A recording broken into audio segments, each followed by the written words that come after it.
Hello, I'm Lero Alexander Escher.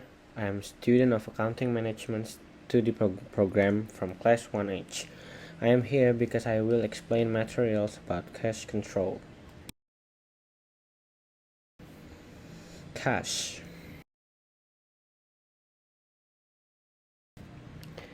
The definition. Cash control means managing and monitoring credit and collection policies, cash allocation, and disbursement policies, accounts payable policies, and the invoicing cycle. Cash is current assets include banknotes or coins and other objects that can be used as a legal medium of exchange or payment instruments that can be retrieved at any time. Cash characteristics. There are three of cash characteristics. It is cash is the most liquid assets of the company. Cash can be used as the most common exchange standard, and cash can be used for basic counting and measurement. Cash control. Cash control consists of two things: controls of cash receipts and controls for cash disbursements. For controls of cash receipts, there are 3 points. The first is all cash receipts must be recorded immediately. All cash receipts on that day should also be deposited at the bank. And there is a separation of functions between officers who handle cash receipts and cash registers. And for controls for cash disbursements, there are 4 points. The first is all cash disbursements must be made by check, except for small expenses, which are not efficient if done by check, can be made using petty cash funds. Checks must be signed by at least 2 officials.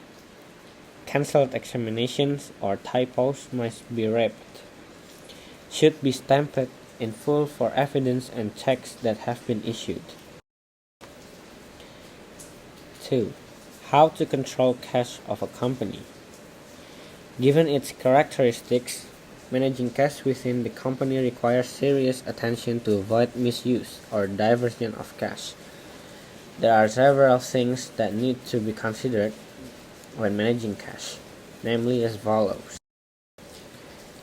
Cash receipts controls. There is a separation of duties between those who keep record and those who receive money. For small companies, such a separation of duties cannot be done, so the merger of the 3 tasks can only be carried out by the company owner. Every receipt of money is directly deposited to the bank as is. For accounts receivable payments or large payments from customers, the customer can transfer the payment directly to the bank. Cash expenditures controls. All relatively large expenditures of money are carried out using checks, while relatively small expenses are carried out using petty cash. Conduct a separation of duties between those entitled to approve cash disbursements, those who keep cash, and those who record cash disbursements. Doing internal examinations in an indefinite period. Each cash disbursement is made proof of cash disbursements or cash in and is equipped with attachments. After that, proof of the transaction will be recorded in the cash disbursement journal. Perform bank reconciliation. Every month, the company will usually receive a checking account from the bank. The checking account is used to match the cash balance in the bank with the cash balance in the company. Sometimes, the balance between the bank and the company is not the same.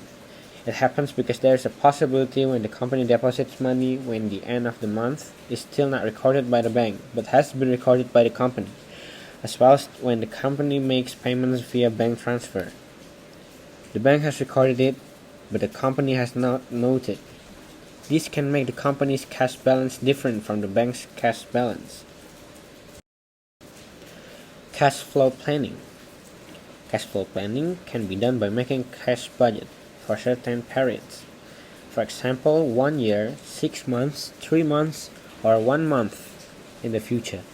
The cash budget can be used as a means of controlling cash receipts and payments. At certain times, the cash budget is compared to its realization. If there are striking deviations, company management can immediately take corrective action. So that's all for the materials. Thank you guys for watching this video. I hope this video can help you understanding about cash control. Thank you.